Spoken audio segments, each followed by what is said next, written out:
$H Fresh at the Flyboy Way.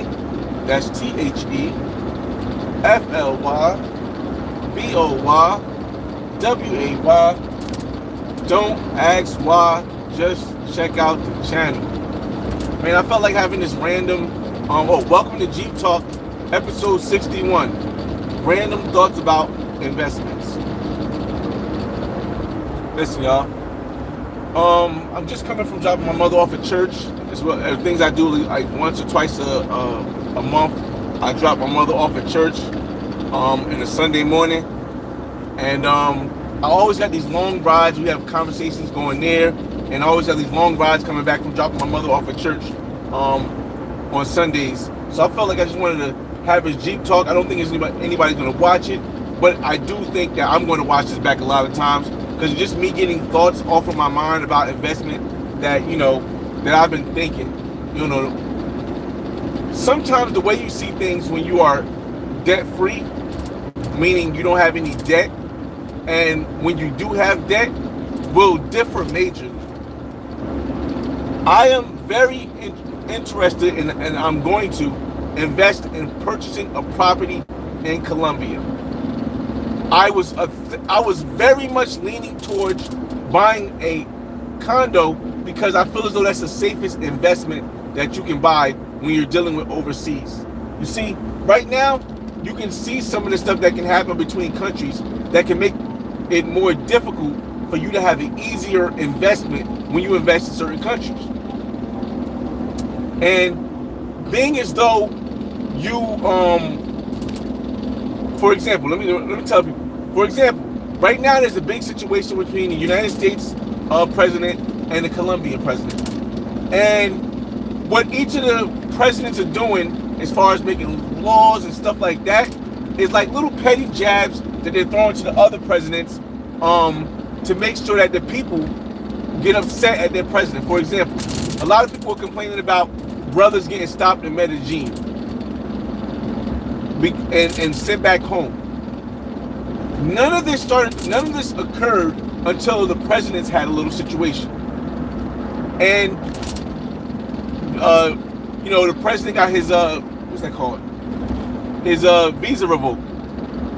You got to understand that when there are times like this, there are going to be little petty stuff that's going to happen between each place, and it's going to make it a more difficult time for you to invest. Now, if you're already invested, I think you're already settled in. But if you're trying to invest during a time like this, I would say hold off a little bit.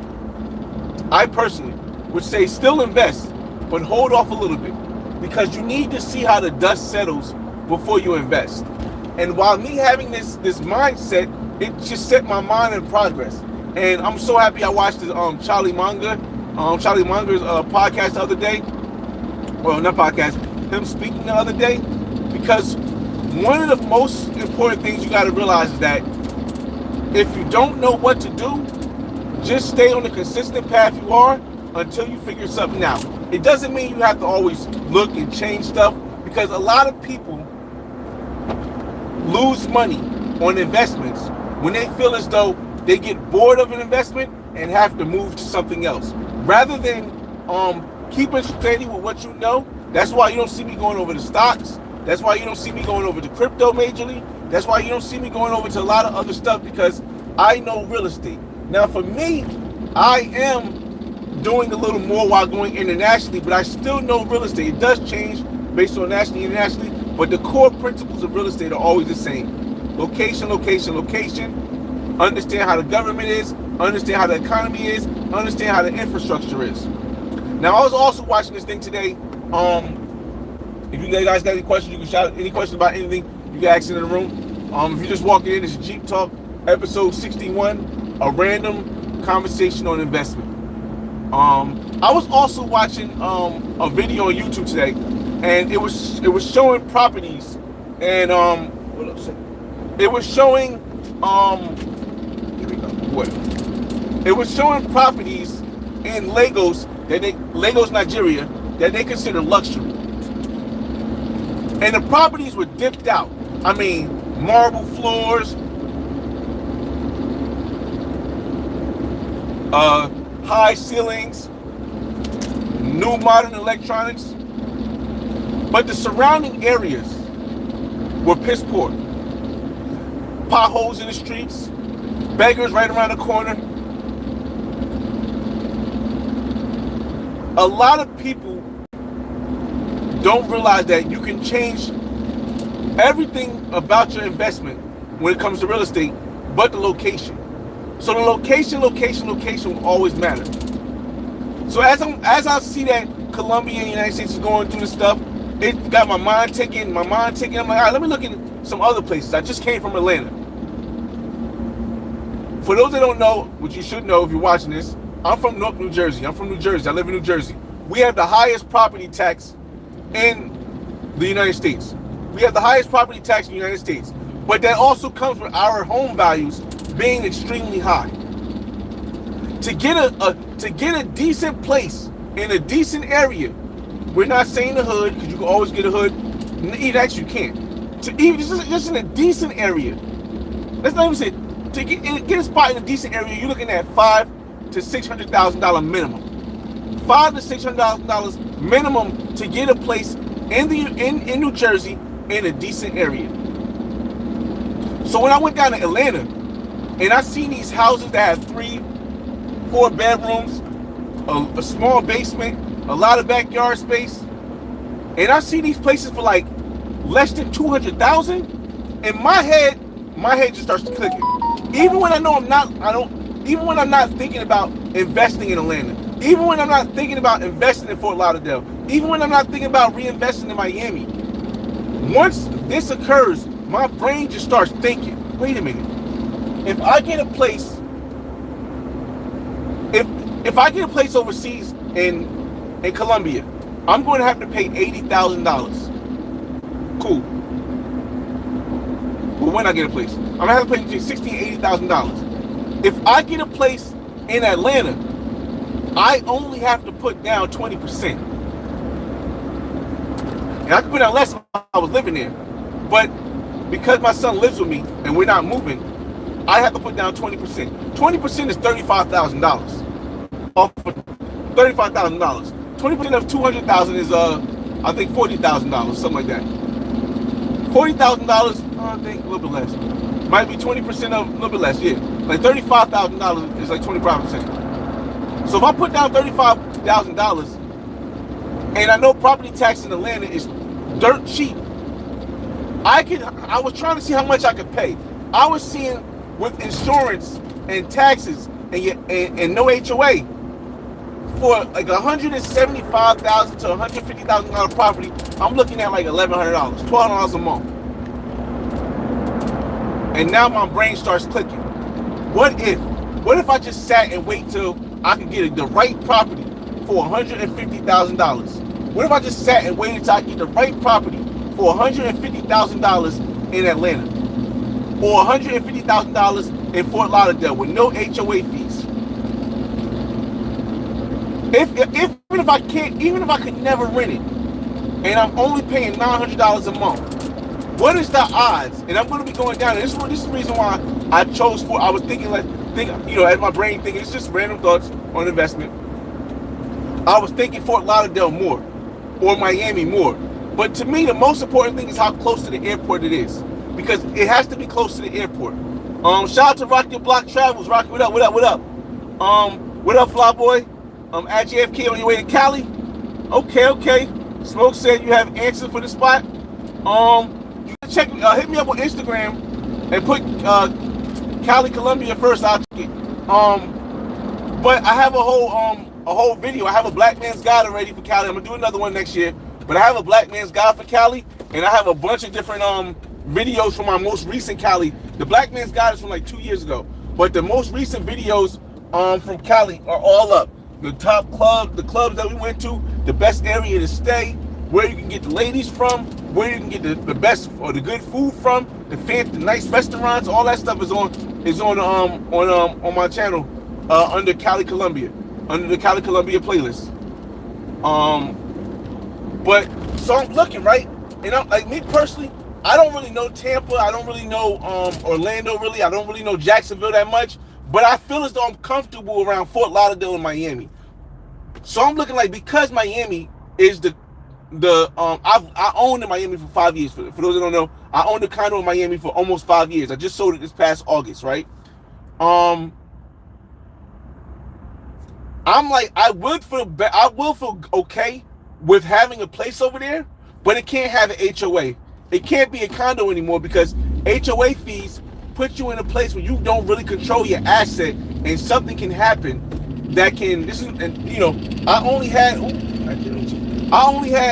a condo for 5 years, and in those 5 years I owned my condo, I realized that the HOA fee is something that can make you lose your place if you don't have enough money. Like, for example, if something goes wrong and they raise it up, like what happened, and they say, hey, we got to fix something, and it costs each tenant $50,000 to fix it.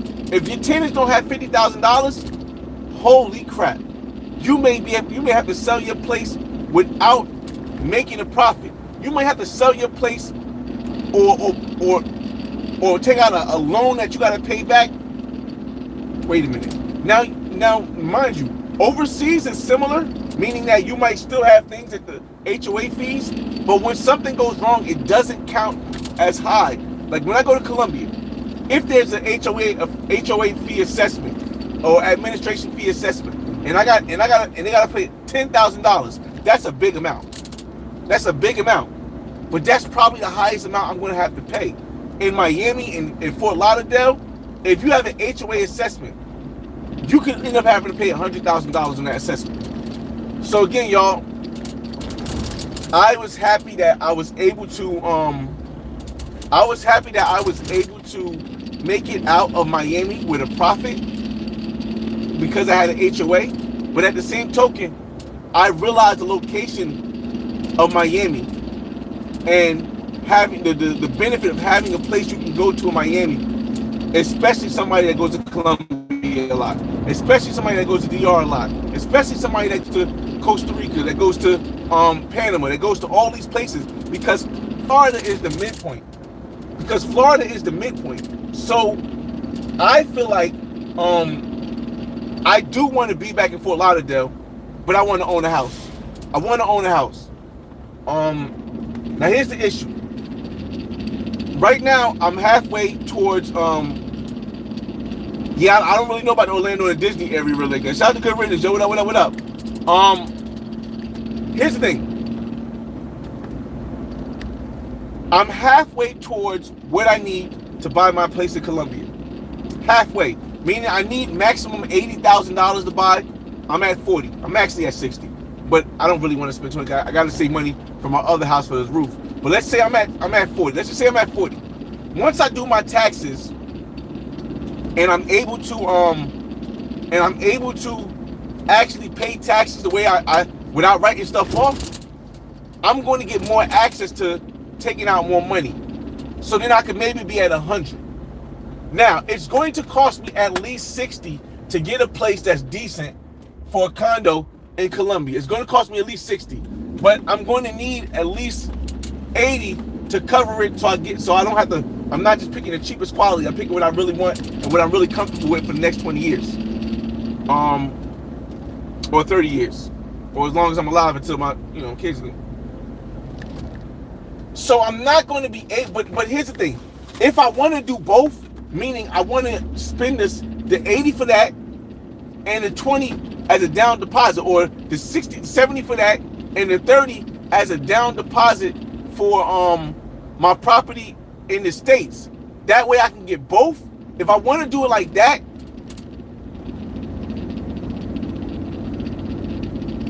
then it's going to be impossible for me to get the place in Colombia first, because once I take the money out, the 70 out to get the place in Colombia, I'm not going to get approved for the place in Atlanta or the place in Fort Lauderdale, where I get a bunch of land and a house with low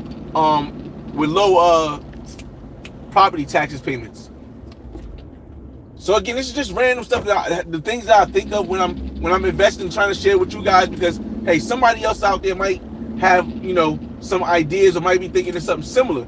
But if you're just tuning in, this is Jeep Talk episode Episode 61, Random Thoughts on Investments. And again, me being in Atlanta, seeing how much you can move around, seeing how much land you got for so little money. And I'm starting to realize what areas of Atlanta I wouldn't buy in. I wouldn't buy anywhere on the west of Atlanta. Anywhere on the west side of Atlanta, I feel like that's too much, because it's too many low prices on houses. I feel like, and I don't like I said, I don't know Atlanta like that, but I feel like the west side of Atlanta is a bad part, is a bad part to invest in. I also feel like the south part of Atlanta a bad place to invest in, or to own in. Thank you for that question, 916. You're right. I'm saying it wrong. It's not an investment. It's a lifestyle purchase. It's a lifestyle purchase.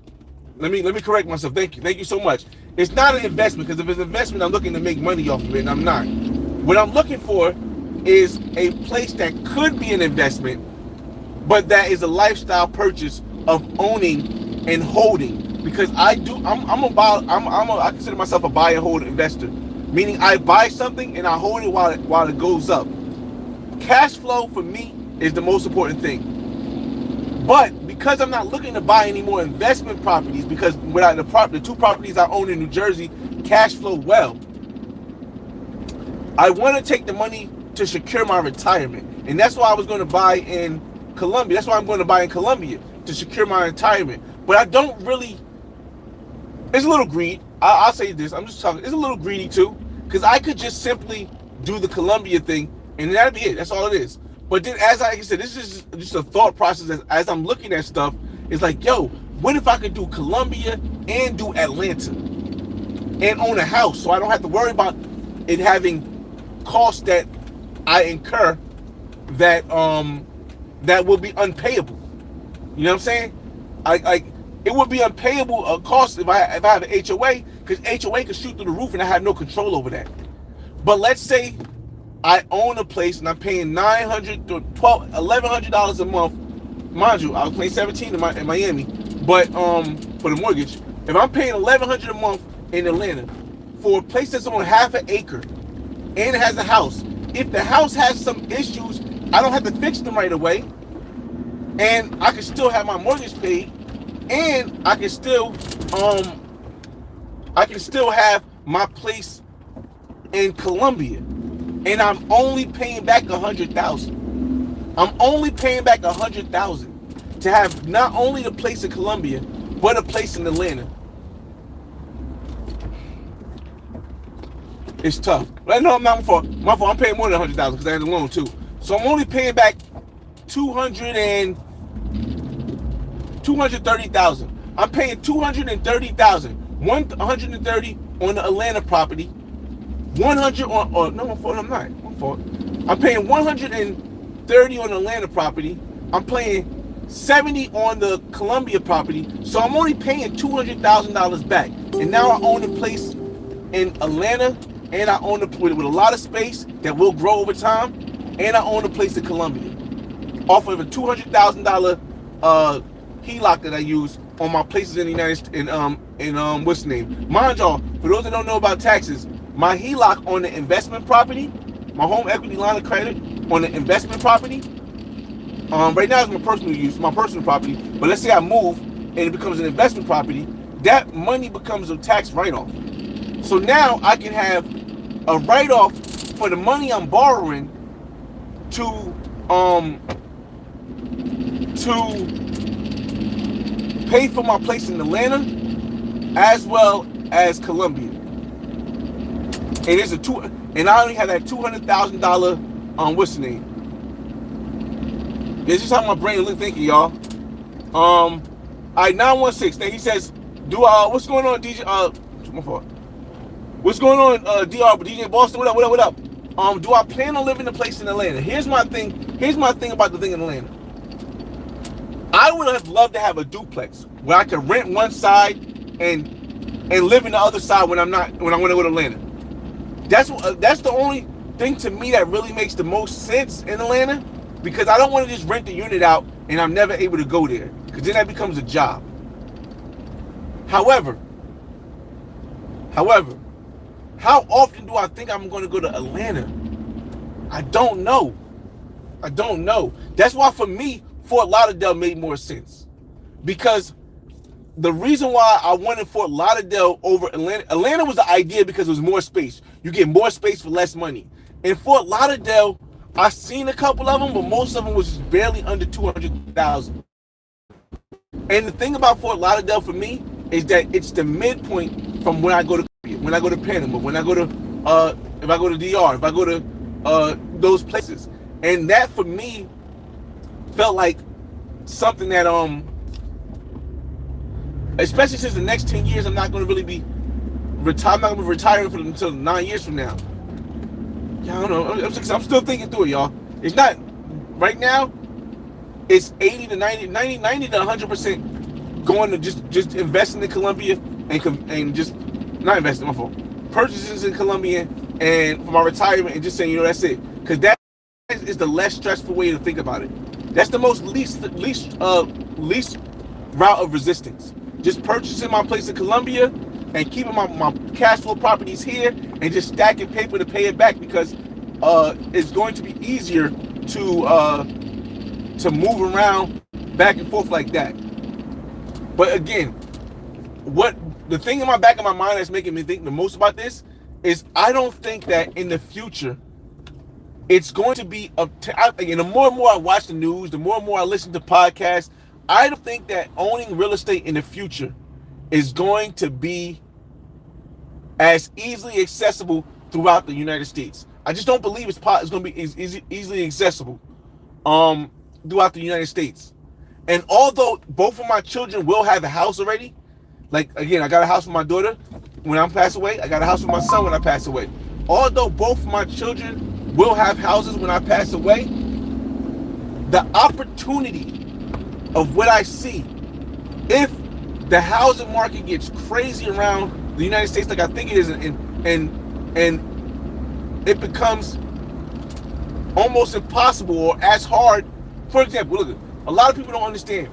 In the United States, we are the only place that has a 30-year mortgage on a fixed rate for 30 years. A fixed rate, meaning the rate does not change for 30 years. We are, if not the only, which I think we are, we're like maybe one or three. Every other place has revolving rates that change with the government policies. So if you go to Europe, it's not a 30-year fix. It starts at 1 and it goes up with the government changes. If you go to Canada, it's the same thing. If you go to Australia, it's the same thing. But if you go to other countries like Brazil, or you go to places in Africa, most people are going to have to pay with all cash. They're going to have to pay with all cash. And for example, I was just watching a video on Lagos. If the people who live in Lagos want to buy a property in Lagos, they're going to end up paying like 35% on interest if they don't have the money in full to pay the place. I think the United States is going to become more like the rest of the world. And the reason why I think this is because I just think that money was easy for a while. It won't ever get that easy again. Now, could it flatline? Yes. Interest rates could flatline. But people's salary, to me, will never catch up to the inflation. It can't. No, it can't. It most likely will not ever catch up to the inflation, because if somebody's salary catches up to the inflation, that means that the place that they're getting stuff has to raise the price of whatever it is. So it's like a catch-22. The more their salary go up, the more the price of something go up. Let's say you have somebody working at, let me break it down a little bit simply, y'all. Let's say you got somebody working at a supermarket, right? And they need $15 to survive, to survive in the economy, the area they live. But right now, the average salary is only $12, right? If they make $3 more, money is not just coming out of thin air. Where do you think that money has to come from? It has to come from the cost of goods being sold, like the onions and the eggs and the milk, going up at least $3, at least to meet that level of employee's salary that you now have to increase. I mean, either that or the owner's taking the hit, but I don't think the owner's taking the hit. It doesn't make any sense. So, for me, like, For me, I just feel like this battle is going to always be argued in the Senate with the shutdowns. It's going to always be argued with the president in the states, because it's no solution aside from widening the wealth gap that's going to work fairly. There's no solution. There's no solution. When I say that, I mean by this: there is no solution unless the people at the top or the people at the bottom are willing to take less or give more. It's crazy, y'all. Colombia, right. Colombia might have a fixed 20-year rate, but nobody has the fixed 30-year. 30-year and 20-year is different. For example, and I haven't seen the 20-year here in the States, but you have a 15-year in the States. If I am paying $200,000 for my property, right, and I have a 30-year mortgage, I might be paying, let's say I'm paying $2,500 for a 30-year mortgage. If I have to go down to 15, I may be paying $3,000 a month. And if I can't afford $3,000 a month, then I can't get that loan. So whereas a 30-year might be more affordable in Colombia, a 20-year is definitely going to be a lot more difficult to get. Plus, to build the down deposit that you need when the money, it's a lot, man. It's a lot. I just feel like I'm just turning this off. I just feel like it's as a, I don't know, my brain just always thinks, as an educated person, I feel as though owning property now will, especially if it's property that can produce income, it'll put you in a place that I can only go from the past. Again, I can only go based on my past, y'all. I'm just thinking, whatever I went through, like not having a property to when I own these two properties, I bought my condo in Miami. I think in that short time, as much as we increased in time, I think it's gonna be far more by the time I retire in 9 years. This is how I'm thinking. This is my thought process. Could be wrong. It's just me thinking. Random thoughts. Jeep Talk. Welcome to Jeep Talk 61. Random thoughts on investing. I feel as though I bought my first property in 2017. It is 2025 now. So that is only 8 years, right? 8 years since I bought my first property. My first property I bought was $250,000. It is currently $630,000. You're talking about almost a $400,000 change in price over 8 years. This property I bought right here, my second property, I bought it for $223,000. It is now worth $705,000. You're talking about a change of almost $500,000, $480,000 in 8 years. With people not being able to afford houses right now, and with inflation going up and people's wages not catching up, a lot of people will think it's a recession. But what if the houses become even more affordable? So let's say the first house grew $40,000 in 8 years. If $400,000 in 8 years, if it only grows another $400,000, it doesn't go higher in the next 8 years, that means that house will now be $1 million house by the time I retire. By the time I retire, it'll be $1 million house by the time I retire. Just in 8 years. Which means that if I was to get something in Atlanta or get something in Fort Lauderdale, like a house, not a condo, but a house, there's a chance that before I retire, I'll have another $400,000 in my net worth. Another $400,000 in my net worth. And I'm looking at everybody saying, oh, this is the wrong time to buy. Prices are going to keep falling. And then I'm looking at the last 8 years.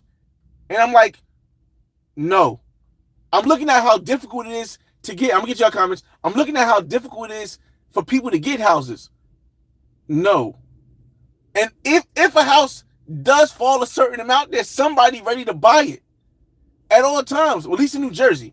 I can only speak for New Jersey. Maybe this doesn't apply for Atlanta and Fort Lauderdale, but I think it will. Why? Because Atlanta has a lot of people. It's a lot of people living there. It's a lot of people moving to Atlanta, and there's a lot of people moving to Fort Lauderdale. Now, if it was somewhere in the Midwest, like Iowa, or somewhere like Indianapolis, or somewhere not Indianapolis, maybe not Indianapolis, somewhere like Indiana, or something like that. Maybe not in the city of Indiana, but somewhere in Indiana, in the middle of Midwest America. Okay, I can give you maybe it won't go up that much, but somewhere that's has ample flights out other places, or is in the coastal area. Yeah, I know. So that's why it's like, for me, it's like, do I think that Columbia will go up? Do I think that Columbia will go up 400,000 in these couple of next years? I don't think so. Maybe it's Medellin gonna still go up. I don't know. Nobody say Medellin gonna still go up. I think Barranquilla gonna go up, but I think maybe they go up 100,000. Maybe at max in the next 8 years they go up 100,000 worth of how much they're worth, but not 400. But I do think in Atlanta, in Fort Lauderdale, in Miami, New Jersey, shoot, maybe even New York City. I know I didn't say New York City. 5 boroughs. I think the prices go up another 400,000 in 8 years. And that's just the way I'll be thinking, y'all. When I be thinking, this is just some of the stuff that be going through. I'm gonna get your comments now. This is some of the stuff that be going through my mind when I be just driving home from dropping my mother off at church, and just looking at the past. And of course, the past is not indicative of the future. It's never. I'm not your financial advisor, whatever you gotta say on YouTube. But the past is not indicative of the future. But both of my houses, one of my houses being worth $400,000 more, and the other one being worth $500,000 more than what I bought it for. And me even in a rut in Miami, me selling my condo, I sold it for $50,000. I made a $40,000 profit, or 50, technically 50, but I walked away with 40 after all the expenses, which I can write off. Me making a $40,000 profit after holding my place in Miami alone for only less than 5 years. Yeah. Let me get your comments. Wow, there's a lot of comments here. I didn't know you guys wanted to exit. I just want, again, it might be this whole live might be like it might be bumbled up and stuff. It's just because these are the random thoughts that I've had as, I'm thinking about investing. 916 says, I think you should invest in other assets here in the United States. Let those assets accrue in value, so you're ready to retire in Colombia. You have the option to rent and live where you want or buy. 916, that was a good idea that I had, and that's what I started to do. I started increasing the money I put in my 401k. I increased that amount. While I'm debt free, I increased that amount. I'll increase my amount, how much I'm putting in my savings every week. I'm increasing that probably next week. And again, I'm not in a rush to hop into any investment, because like I said, when you rush to hop into something because you feel like you're bored, you want to do something, that's when you do a big loss. So I am investing in just putting more money in my 401k, putting more money away for savings, and stacking money so I can not have to borrow so much money, or not have to use so much borrowed money. But I'm not going to turn down the ideas of investing in Atlanta, or investing in Fort Lauderdale, or buying my condo in Columbia. Yeah, and the good thing is that the way the HELOC, people don't know what a HELOC is. HELOC is a home equity line of credit. It's like you borrow money from the equity in your house, and the way that works is that I have 10 years that I can use that, and then after the 10 years, I have to pay it back in the next 5 years or something like that, or I'll refinance it into a 30 year or something like that, or refinance it into my thing after so I can do whatever I want. And the way I'm seeing this is because I have 10 years, that's enough time. Because I'm retiring in 9 years, that gives me enough time to see if there's ever a point when I want to pull a trigger on Atlanta, or pull a trigger on Fort Lauderdale, but it's going to be a house. It's not going to be HOA involved either. Or if I want to, or when I want to pull a trigger on Columbia. So I have the next 10 years to figure out whenever I feel as though it's good to pull the trigger and make the move. So that's going to be handled. But it's just a conversation I'm having because, like I said, this is the options I'm thinking of. And the longer it is, Pauls, the more time I spend stacking money on the side, it's only going to help versus how much I need to borrow to get my place. But the process of it is still on my mind because, again, I got to remember that 8 years ago, my house was worth $400,000 less in West Orange. 8 years ago, my house in Newark is worth $700,000 less. 4 years ago, I bought my place almost 5 years ago. I bought my place in Miami, and it cost me $167,000. I sold it for $220,000. So 4 in 5 years. So do I really feel as though, and am I willing to bank on the fact that prices will drop that much that I'm willing to not risk the investment and lose out on the chance to make $400,000 again, or $500,000 again, or $40,000 or $50,000 again? And that's what's like eating me up from the inside right now, y'all. It's eating me up because I see it. But then again, what's keeping me a little bit calm is how good it feels to be debt free. I own this car, this Jeep y'all see me in, the Jeep that we do Jeep talk with, the Jeep that we do Jeep talking all the time. I own this Jeep. I have less than 83,000 miles on it. I think 80. Let me show. Give me a second. I turn on. I have less than 83,000 miles on it. Less than 83,000 miles on it. Car's in great condition. It's a Rubicon. It's the upper model of the Jeep. Both of my houses are the lowest low income rates. And I don't have any credit card debt. I don't have any loans. I got an 800 and something credit score. 800 and something credit score. So with all this stuff,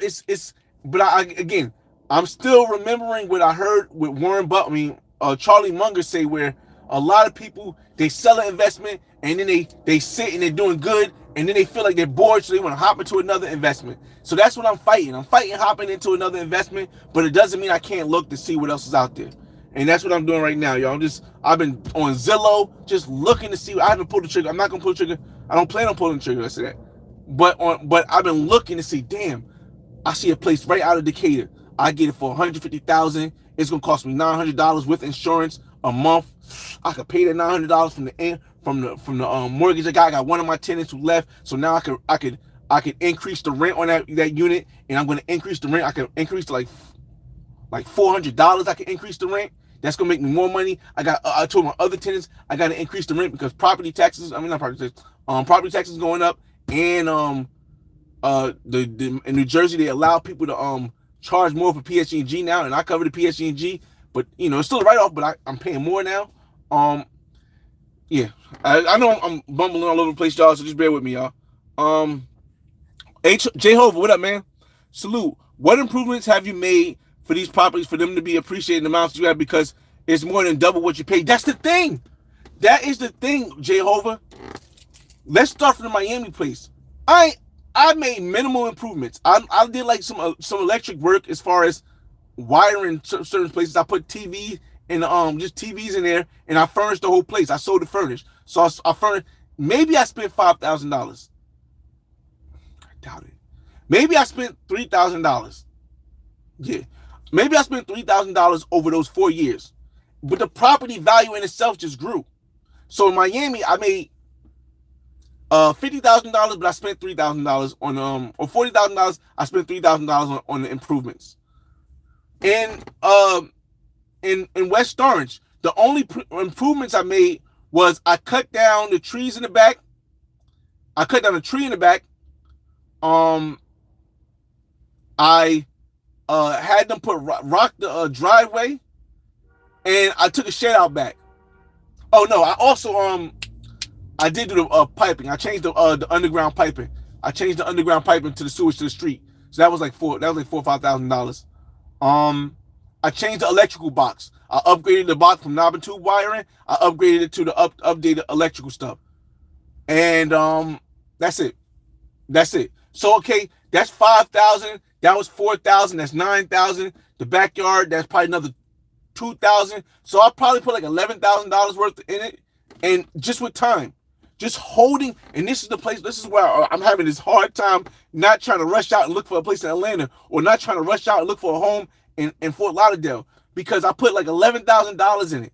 Maybe I put like 11,000, maybe $12,000 into my place in West Orange, and it went up 400,000 just with time.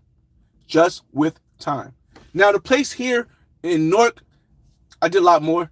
But I brought it on a 401k, a 203k loan, meaning I originally the price was only 150 for the house, but I borrowed 80,000 from the bank, do a 2 or 3k loan to fix the house up completely. I also put in another 20,000 of my own money to do a whole new roof and to do some stuff in the basement. So in total, I put in $20,000. Have I fixed anything? No, I put new pumps in 2,000, 22,000. What else did I do? So I probably put $25,000 into this property, but with time alone, it went from being the 223 to $705,000. Like when I could go to apply for my when I went to go apply for my HELOC, the first half that I got, and I look at it, and on the HELOC they have what they estimate your net worth to be, and I was still at 1.13. I'm like, and that's not including any of that was just real estate. I was at 1.13 net worth with just real estate. That's not including my car that I own. That's not including any of the money I got in my 401k. That's not including any of the money I have in stocks. That's not including any of the money it surprised me to know that was all because I brought a place when everyone was saying this is not a good time to buy. And that's why I'm looking at Atlanta like, damn, can I do it again in Atlanta? Can I do it again in Fort Lauderdale? No more HOAs though. No more condos. But can I do it again with buying a house out there? In Jersey, there's no way, bro. Jersey's good. Hey, if you try to do something like that in Jersey now, if you can figure it out, you a magician. Because I'm very good with numbers, and I can't figure it out in Jersey. But I think I could figure it out in Atlanta. I also think I could figure it out in Fort Lauderdale. And it to me, it's not an investment. It's just somebody said it's just a personal lifestyle thing I want to do that can turn into an investment that has the possibility for investment later. Man, y'all, I've been on this for a long time. All right, but let me get to more of your comments, man.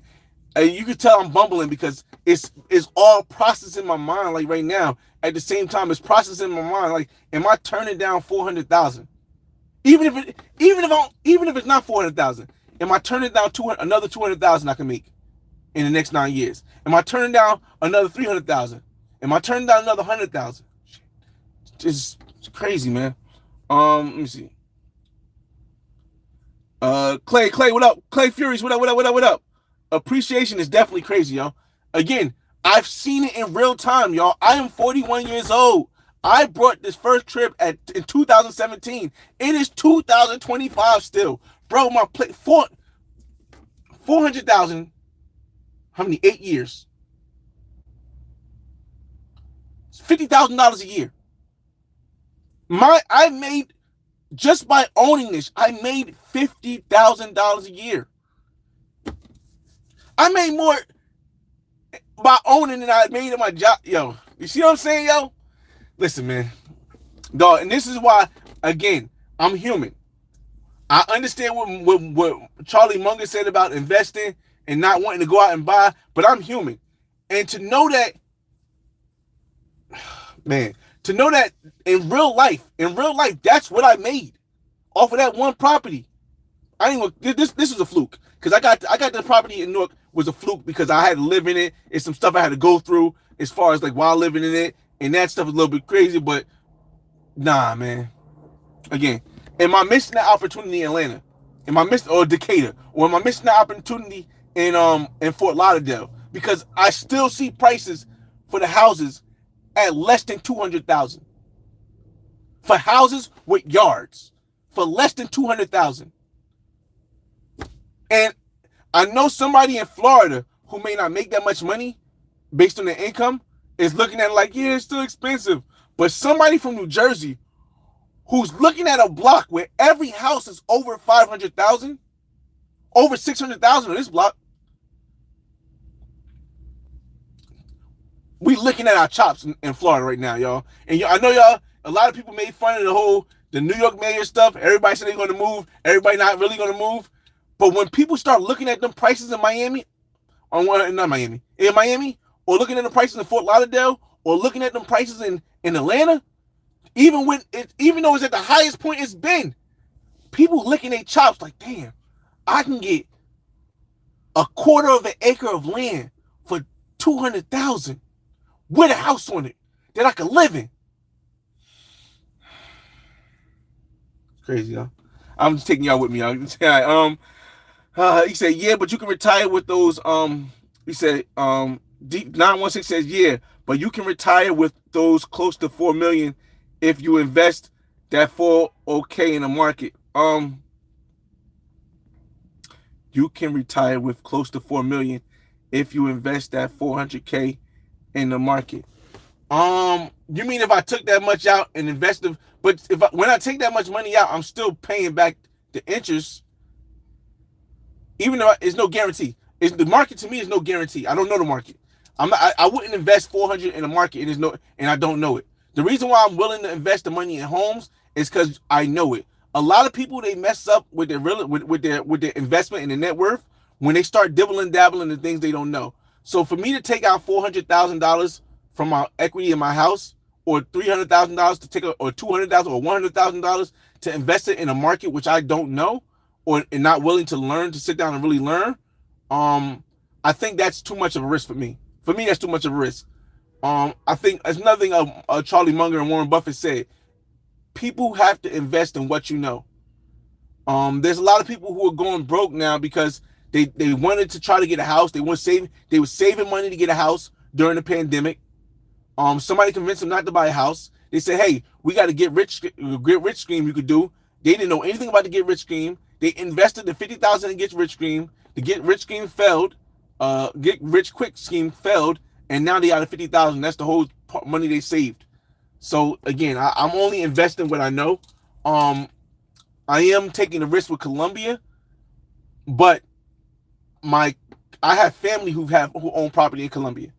I have a cousin who owns a property in Cartagena. I have friends who I know use the lawyer I did, do the services I did, who own property in Columbia. So again, it's still a risk, but it's still in the field of what I know. So again, maybe I could retire with that money, but I could still retire with the cash flow from my house. I've been saying this a bunch of times, but people just don't believe it. I could have been retired at 35. At 35, I could have retired. 35, I only had 2 houses. This house was just finishing. This house and a house in West Orange. I only had 2 houses at 35. I could have retired at 35. But I want to show my kids that you could work 20 years and then retire off your regular job or career, just in case you're not an entrepreneur like your father was. So that's the reason why I'm still working 25 years. And also because I decided to have my son live with me, because I felt as though now that my daughter's graduated high school on time, and she knows what she's doing with cosmetology, or has an idea what she wants to do with cosmetology, I can now, it's important for me to get my son through the school process. And then once my son is 18, hey son, we gonna go to college? I don't pay for it. We're gonna refinance the house, we're gonna pay for it. Or so you wanna go to trade school? You go to trade school, you live here for free, you take care of the house, you take care of responsibilities, give me to collect my rent so I can pay the mortgage, pay whatever I gotta pay, and that's it, and I'm out. I'll see you like 3 times a year. I come back and we can go do stuff. But again, that's only because I thought, because in the 8 years I made $400,000. That's only because in these years I've owned this, I made money and cash flowed. So to look at Atlanta, I'm licking my chops. Pause if needed. I don't think if I'm looking at Fort Lauderdale houses with no HOA, I'm licking my chops. But I'm calm, I'm collective, and I'm not going to do an emotional thing. But I am going to watch it over the next 10 years. And if I do feel like there's a point to pull that trigger to get something to Atlanta, I am. If I do feel like, or Decatur, whatever, all the surrounding areas, within 20 to 30 minutes, long as within 30 minutes of the airport. That is my key. Wherever I move, it has to be within 30 minutes of the airport. Even when it comes to Columbia, it has to be within 30 minutes of the airport. Kizzy said a lot of people from up north moving in Florida in general. Again, I was one of those during the pandemic. Kizzy, for the first 3 years, I lived in Florida and just kept going back and forth to come to work, and spend time with my son. Like my son would come when my son was living with his mother, and when he was like, it was a little less than 3 years, like 2 years. When he was in kindergarten and first grade, my son lived with his mother. He lived with me during pre-K. He lived with his mother in kindergarten and first grade. When he was living with his mother, and I had him every other weekend, I would just fly back up here. And and that's when flights were really cheap, and especially when the pandemic, flights were super cheap. Just fly back, fly. Again, y'all. Again, it's crazy. Jehovah says investing in the stock market is much better than real estate to him. Real estate provides tax breaks, but in returns on investment, stocks. I mean, I think it's everybody's opinion. Shout out to 100 Keys, yo. Where next, bro? Just got back from my first trip about a week ago. When it comes to where I'm doing next, and we're gonna get to your comments and we're gonna get up out of here. I really want to go somewhere in December. I want to go to Medellin in December or Colombia. I don't know if I want to spend the New Year's in Barranquilla or Medellin, because I do plan on buying my place in Barranquilla, so that would be cool to spend the New Year's in Barranquilla. But Medellin might be more fun. The issue with that is that my job for this year and this year, for the first time ever, blacked off all the days in December. So there's no days I can get off in December. And I'm not really comfortable with just doing a weekend. So it's like I could leave work on a Friday and get down to Medellin Friday night at 12 o'clock at night, or 1 o'clock in the morning rather. I've done it before. And then come back leave on Sunday. But the amount that prices of flights right now to go to there for the weekend, it's not worth it. So it looks like my next trip will be Barranquilla, Colombia in February for Carnival. That's already booked going there. I have to book coming back, but going there is already booked, and that looks like it's going to be the next trip I make. It's going to suck because this would probably be the longest I've gone this year without a trip, because I just came back from somewhere. I just came back Puerto Rico, no, Atlanta, in October. Puerto Rico and Atlanta, October. No, Puerto Rico, September. I just came back from Atlanta in October. November, no fly November, especially with this government shutdown and TSA. No fly November. I can't risk it. Too risky. So December I wanted to go somewhere. Now I feel comfortable not going anywhere in January, but not going anywhere in December, and then not going anywhere in January too. When I know I can't, I have the time. My son's gonna be at his mother's house for the holidays. It's gonna be tough, y'all. It's gonna be tough. And I would have went somewhere in November. I would have went somewhere this month. When my son went to his mother's for Thanksgiving, I would have went somewhere this month after work. But what's going on here with TSA? Not a chance in the world. So again, what's the next trip? Looks like Barranquilla Carnival in February. How much your condo is going for in Colombia? Right now, you can get a condo for $220, like a studio apartment, and on the water. I would always buy on location, because if you need to sell, location is going to be the only thing that gives you the opportunity to sell. For example, there are people in Florida who bought what I bought, but they bought a condo in the middle of the land and not on the water. So they weren't able to sell when all the stuff that started going on with the condo fees. But I was on the water. So people were still buying properties on the water, because the building I owned in, and it still has unit for sale, but the building I owned in is the oldest building on that strip. And even if they had a big assessment that comes, there are a bunch of companies that want to buy the building, and they would still get a profit because it's on the water and it has the most space. So I would say make sure you pick the good location, but you can get a condo anywhere from 160,000. No, you can get a condo anywhere from 120,000 in Miami Beach to endless prices. But you got to be careful for the HOA fee. and the assessments they have. Um, Rampage, glad I caught you live. Appreciate that, man. Brazil is a better for property. Everyone has a different opinion. I personally would not invest in Brazil because I don't speak Portuguese. I don't speak Portuguese. For me, I would personally not invest in Brazil.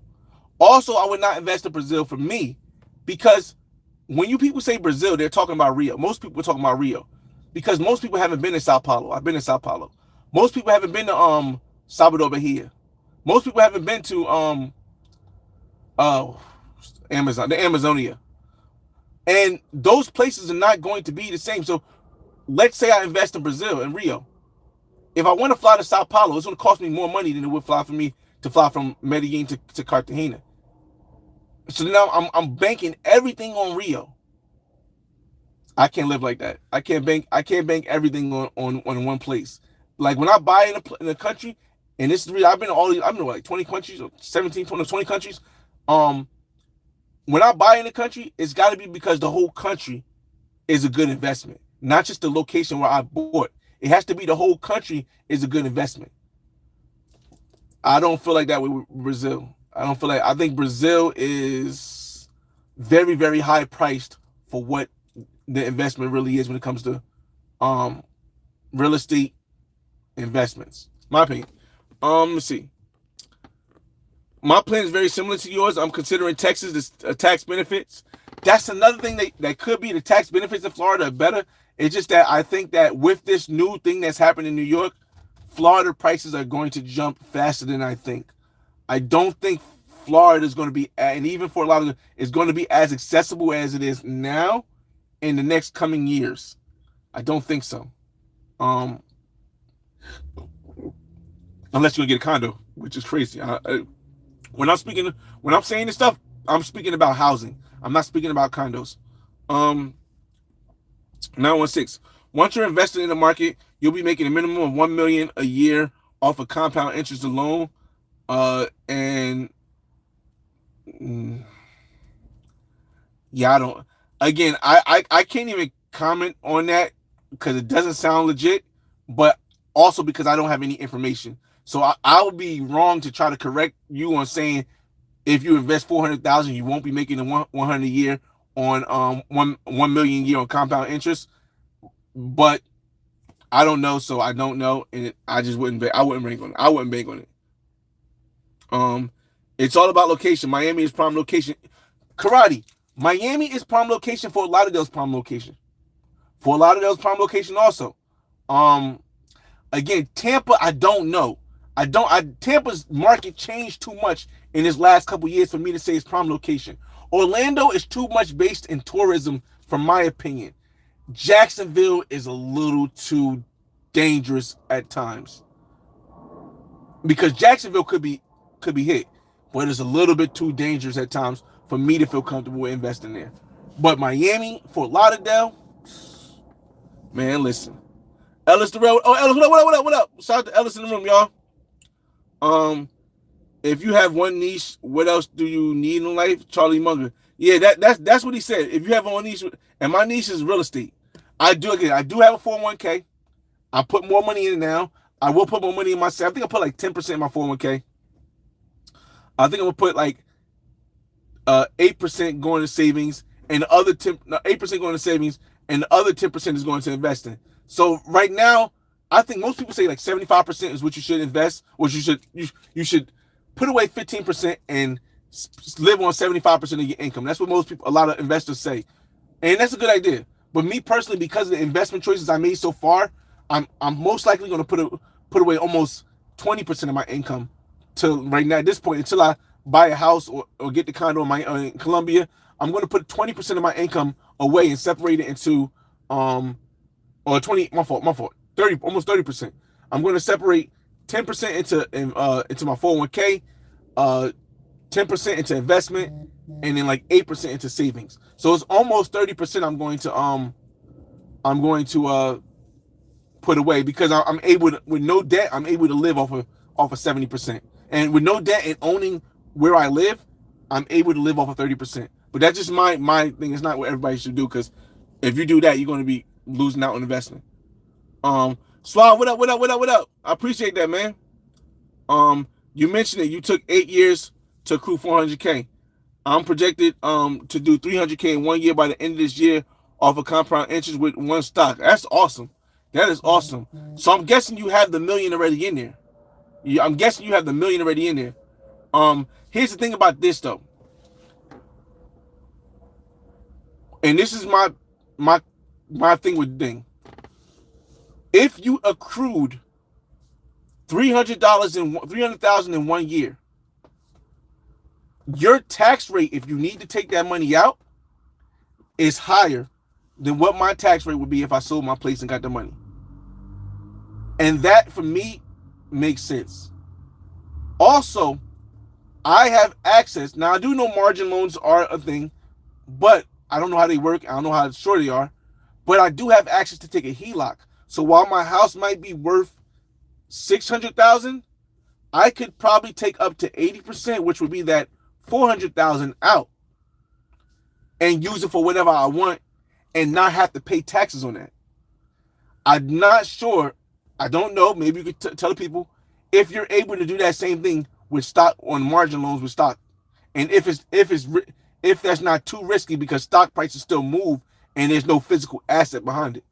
But again, I'm not trying to argue with anybody because I don't know. I'm not educated enough on stocks to really argue. It's just the basics that I do know. I can't see it. For me. Boo Coyote, what up, man? How much home insurance is Florida? You're not talking. No, the home insurance was included with the estimate I did. Again, there's so many things like Zillow and Trulia where you can actually see all the stuff. Home insurance for me in Florida, when I had the 1-bedroom apartment where we was located, I mean the condo was $3,500 a year, I think, something like $3,500 a year. But that's because I was on the water. The houses are less. And also, there is a risk to the storm in Florida, and there's not really a risk in Atlanta to the Florida for the storms of Atlanta. So that right there kind of made me think two different ways. But insurance was still like something like $2,000 or $1,000 for a house. It was like $2,000 a year. Was it? No, not $2,000. A little bit less, like $1,500 a year. My insurance for my house here is both of my houses is $2,100 a year.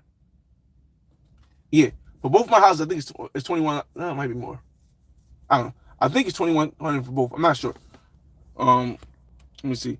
So I would say insurance in Florida for like a 2-bedroom house or 3-bedroom house, probably like anywhere between $1,200 and $1,500 a year. Need to learn the market. Definitely not risky. Let me see. People from Atlanta moved to Huntsville, Alabama. I don't know. I wonder, but are those the people who own properties or are those the people who are renting? Ellis. 916 said, I'll be in Medellin for Christmas. Let's meet up and have a financial talk, investing talk. Again, I appreciate that, but I won't be there for Christmas. I don't believe so. No, for Christmas, definitely not. I'm trying to get there for New Year. I'm trying to get to Medellin for New Year. The issue is New Year's Day falls on a Thursday, which means we have to work that day after.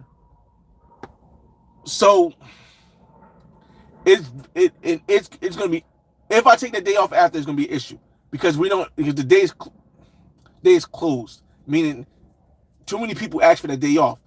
So I don't want no issues because I'm using the job to get my loans and stuff. So I don't want no issues right now, and so I don't know if I'm going to be able to make New Year's. But I would love to have been either going to a country. And I worked out like this. If I was going to Medellin for New Year's, I even checked it. Like I said, when I think of something, I do all the research right away to find out if it's possible. There's a flight that leaves from my job and go to Florida, and I'll be in the air during New Year's Eve. Going to Medellin. There's a flight that leaves from Fort Lauderdale at like 11 o'clock. And I would be, when the clock strikes 12 on New Year's Eve, I would be up in the air going to Medellin, which is so dope. And then if I could stay for that Friday, Saturday, and Sunday, and I come back Sunday, that would be good. But they're gonna make us work the day after New Year, so that's dead for me. Ellis said, I spent New Year's Eve in Medellin. You have to make reservations everywhere at bars and restaurants. That's crazy. That's crazy. Um, for those that don't know who don't know about the channel, and we're gonna end this soon. We'll be over an hour. Um, I spent New Year's 2025, going into 2025 in Ghana. I got the videos up. The Black Man's Guide to Ghana is dropping December 1st. It's coming in a couple weeks. I spent New Year's Eve and New Year's Day celebrating in Ghana, Africa this year. So it would be dope as hell if next year I was in the air. That'd be the first time I've ever been in the air during New Year's. They probably have a celebration and everything in a plane. That'd be super dope. But again, I don't want to mess up my and this is what a lot of people don't understand about the difference between an entrepreneur and a person who works. A lot of people don't understand that the reason why I am a millionaire and the reason why I am where I'm at in life is because I had a job. And I used that job to build my empire. The issue is that there's nothing wrong with having a job, but there's everything wrong with having a job and not having a plan outside of that job. So sometimes you have to sacrifice having a job for stuff that you have the money for, you have the availability to do, you have the knowledge to do, just to keep that job so that you can bust a move, so that you can improve your empire. And that's what I look at when I say, damn, why I'm not just gonna take that day off after New Year's. I would just easily say, you know what? I don't need a job anymore. I don't have to work. It would go against what I was trying to do for my kids, but show them I can work 25 years. I'll be 23 years at my job on the 21st of this month. On the 21st of this month, I'll be 23 years at my job at FedEx. I'll be 25 years in 2 years. For me to do this now, and I probably still won't retire until my son is out of high school, because again, only reason why I don't want to be just stuck here. I don't want to be stuck here. Like if I retire at 25, I can show my kids, yo, look, I worked 25 years and I'm able to retire. But then I can't go anywhere because my son still goes to school. So it's like I can't go live in Colombia because I'm a hands-on parent. I'm not the parent. There's nothing wrong with it. I'm not a parent who can go live somewhere else and my kid be over here. Like I could do that in Colombia because it's a different environment. It's a big different environment. But here, nah. My kid's a black boy. No. I'm trying to get to the end of this conversation, y'all. Walk With Me says the whole country makes sense. Yeah, Colombia's whole country definitely makes sense. Capricorn Way, what up? Let me see. Hopefully I ain't got too much messages because we over an hour. Yeah, Duval City is my city. Bruh, it's depressing. I ain't been back to the USA in 5 years. Dog, I want to say, dog, Jacksonville, I be looking at I always look at the numbers. Jacksonville got so much potential for investment. I'm just not willing to put up with the stress with it. I'm not from there. So if I was from there, I'll be more willing to put up with the stress. Like shout out to Lil Duval. I'll be more willing to put up with the stress of it. I am definitely not willing to put up with the stress of that comes with that. It's the same process of HELOC. When it comes to stock, it's called an S block. No taxes because you're not selling the stock.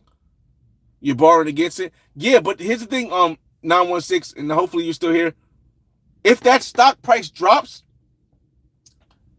don't you get margin called? Like people who say they want you to put the money in. Like if I own $100,000 in stocks and they give me $80,000 to borrow from them, but then that stock price dropped down to $20,000, they're going to ask me back for the $60,000. And if I spent it already, how do I give it back?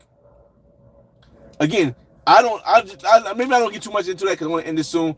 But that just for the housing, even if houses drop, odds are 99% they're never going to ask you for the money you borrow because you're still paying on time. So even if I take a HELOC out and my house somehow falls to $100,000, I'm still good with this $200,000 HELOC that I already took out and paid with, and they can't ask for it back all at once. There's no due on sale clause. Now, if it was still in there, could they stop me from taking it? Yeah. But if I took it out, there's no, oh, you got to pay us back because your house may never go up to that no more.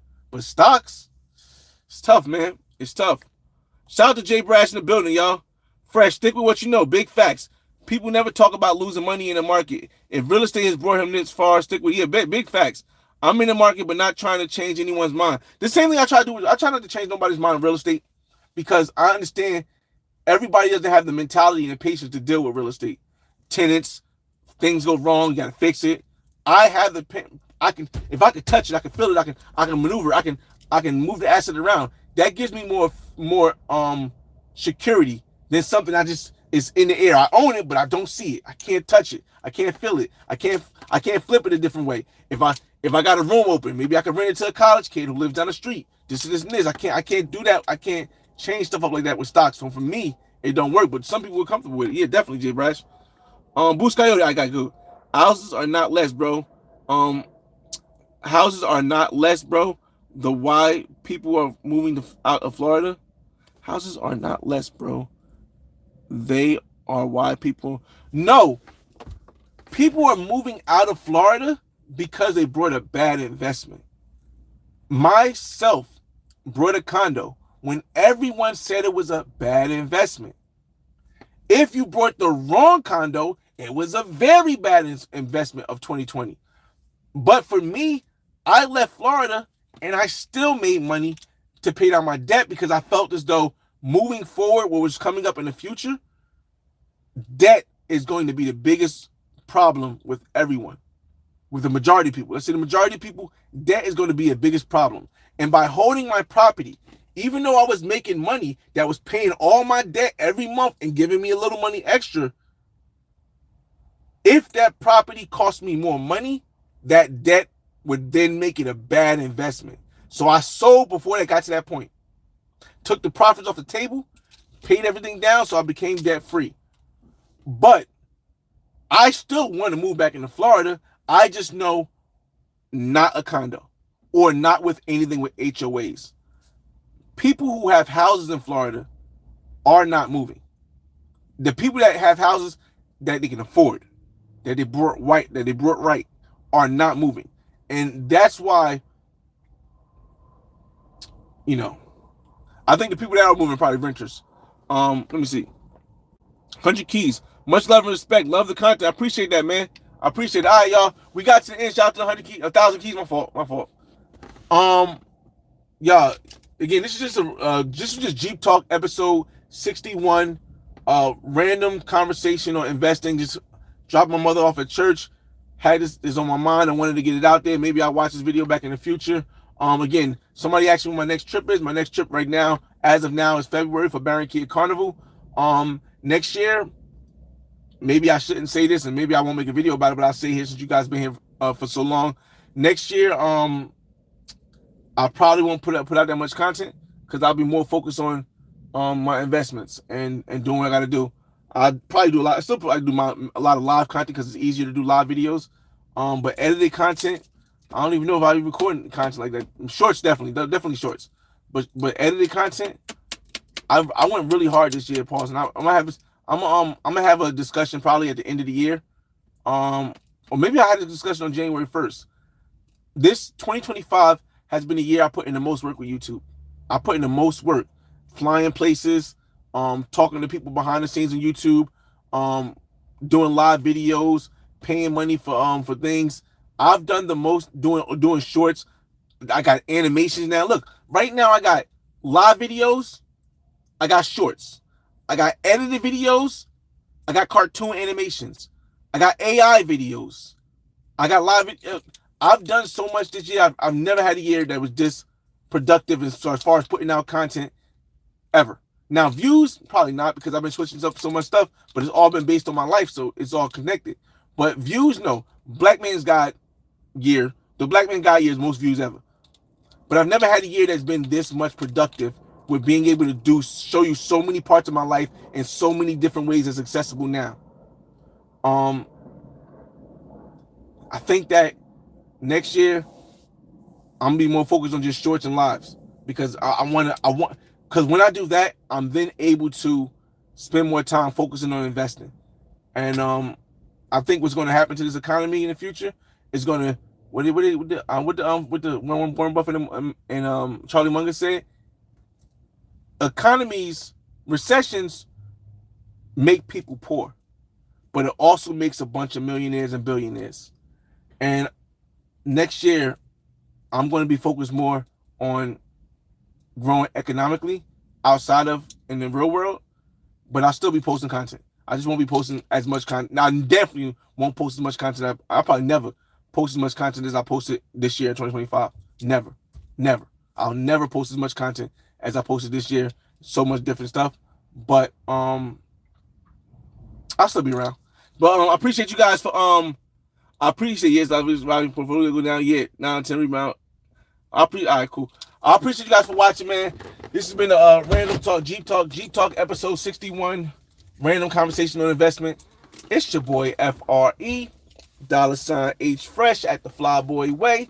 That's THEFLYBOYWAY.